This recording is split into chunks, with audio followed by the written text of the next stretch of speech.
дагы арзан и свежий мондай просроченный эмес, свежий, полезный азык-түлүктөр сатышын талап кылам мен. Вообще физические силы применяйте, охранник. Слушайте, это уже уголовное дело. Вообще мага чекеме не имеете права. Могу жерде караңыз. 27.08.2018 чыккан, 27.04.2019 чейин. Почти bir жума просроченный. Туурабы? Мо сосиска. 16 апрелде чыккан. Срок годности 20 күн экен. Bir күн просроченный. Мону мен азыр видео материалда турат. Охранник физическую силу применяет. Вытаскивать мага магазинден чык деп. На каком основании мага колун тийгизип жулкулдатып физическую силу применяет? Мен бул жерде Кыргыз Республикасынын жарана потребитель. АСМИ 4 статьянын негизинде мен любой общественное местода фиксировать этип замечание кылганга имею право. Мага Кыргыз Республикасынын конституциясы уруксат берип койгон. А на каком основании физическую силу применять, уважаемые сотрудники? Ушул магазин интернетте 2 съемка жүрөт. 2 съемка. Экинчи съемкадан дал ушул жерде туруп сотрудница айтып атат могу жердечи. А сен эмне үчүн дейт ушул жерде деп просрочный болгондон кийин сен киресиң, албай эле койбойсуңбу дейт. А мен айтып атам, башкалар алат койсоң, башкалардын ишиң эмне дейт. Ошо 2 съемкада президент көрүп атат экен ушуну.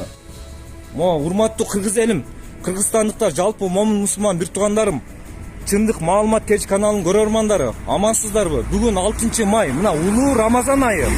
А мага айтат, Рамазан айында үйүңдө тынч отурбайсыңбы дейт. А булар эмнеге Рамазан айында уялбай просрочный сатат? Еще Рамазанды кошуп коет. Мо Турсунбай ата деген. Мо мына Өзгөн шаарынын Манас көчөсү. Мо Турсунбай ата деген магазин. Ушунун менен 3-чү съемка. А? Машина бар. Машина отурат.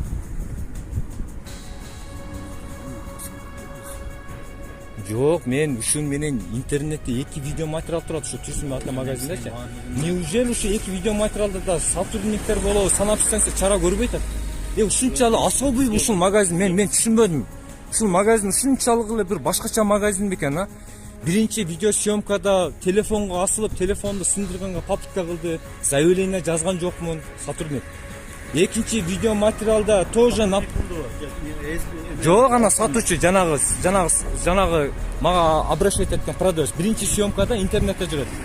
Видео материалда телефонду сындырып, колдон тартып алганга попытка кылган. Экинчи видео материалда магазинге киргизбей, могу жерден тоже магазинден чыгарып салган. Мо 3-чү съемка. 3-чү съемкада эмнеге мындай охранниктен бери физическую силу применять этип беспредел кылып просрочный сатып туруп? Өзгөн шаары. Өзгөн шаары. Мол Манас көчөсү. А мен кирген магазин мынакей Турсунбай ата магазини.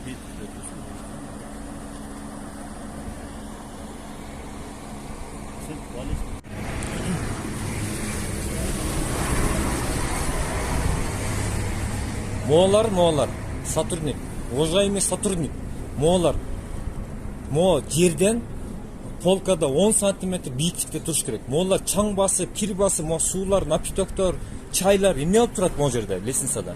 А? Кимдир бирөө жооп береби ушуга? Ушул санитарный норма талапка жооп береби ушул турган нерсе? Жооп бербейт албетте.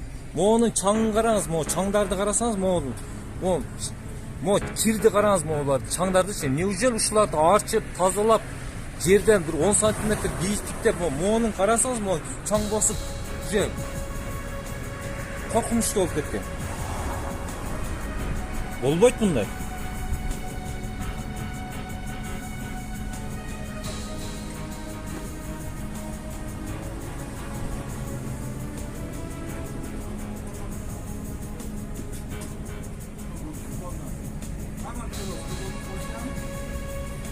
Срок годности мен уже фиксировать тарткам, ал bir gün просрочный.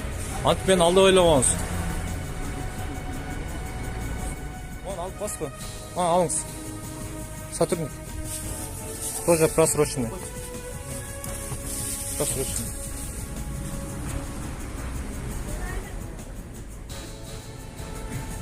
Никто не имеет права сатканга.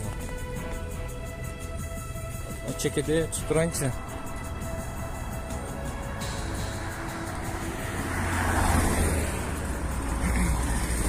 Onun sırtın taraftar basıp kalıp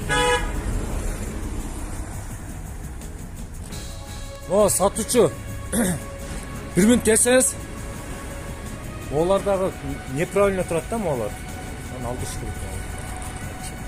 Мынакей ушундай урматтуу кыргыз элим, кыргызстандыктар, жалпы момун мусулман бир туугандарым, чындык маалымат KG каналынын көрөрмандары, бүгүнкү улуу, ыйык берекелүү Рамазан айыңыздар менен ушул улуу Рамазан айында дагы ушундай просрочно саткан магазиндерге эмне дээримди деле билбей калдым.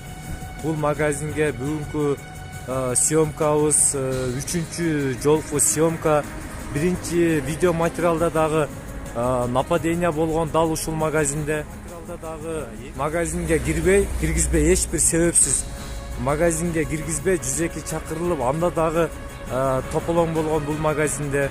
Эми мына 3-чү съемкада дагы эгерде чара көрүлбөсө, анда билбейм эми кандай болот.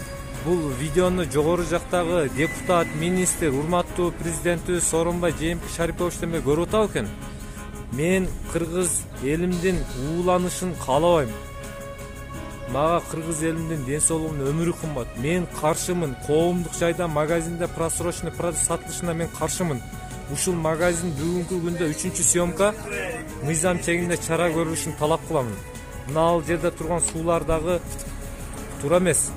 Bırak ben suda verip koyayım. O suda verin ekem abi. Sıra götür et ya suda. Молодец, молодец.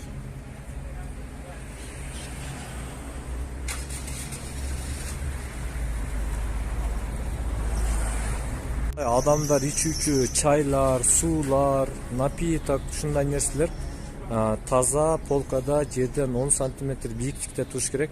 Ал мен күндө көрөм ушул жерде чаң басып, кир басып, мондай лестницада жатат. Күн дагы ысык калды азыр. Монда бир тазараак жерден 10 сантиметр бийиктикте полкада сакталыш керек болчу мындай суусундуктар. Ушундай мынакей чара көрүшүн талап кылабыз. Бергесең, кимдин көтүнө теп? Атың кимди сен?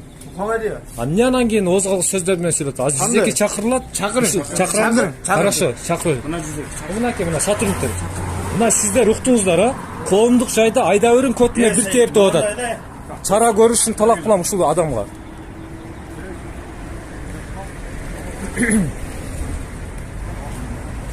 Урматтуу кыргыз элим, ушул жигиттин листосун Kırgızistan eli de. мына листосун да таанып калгыла. Kırgızistan eli de. Ким менин көтүмө бир тепсин? Kırgız eli de. Сотрудник, мо адамга Mıyzam yok be. Ma- Mıyzam çekinde siliyorsun. Мен мыйзам чегинде сүйлөп атам. Кыргыз элим. Kırgızistan elimde. Кыргыз элимми? Кыргыз элим деп сүйлөйм. Кыргыз элим деп сүйлөйм. Наблюдать etip öyle tavsiye. Кыргыз элим деп сүйлөйм. Сен андай деловой болбогун. Сага окшогон деловойлор бар. Сага окшогон деловойлор бар. Erkeksin mi bundan ölçüp bir bas. Мына сотрудник. Эркекмин мен. Эркекмин. Азыр өчүрөм. Азыр өчүрөм. Мынага чара көрүңүз. Мына чара көрүңүз. Кыргыз элим десин. Нария чакырыңыз. Жо, өчүрө албайм. Нария чакырыңыз. Мына ушул автоунаанын хозяйыны менен напарниги. Мен ушуну кат алгыла. Мыйзам чегинде чара көрүлө.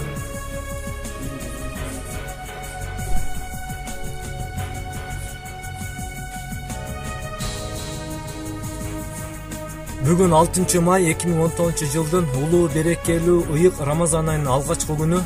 Адамдар жалп кылды. Ошол Турсунбай ата магазининде бир эмес 2 жолу съемка алып интернетке чаардыңыз.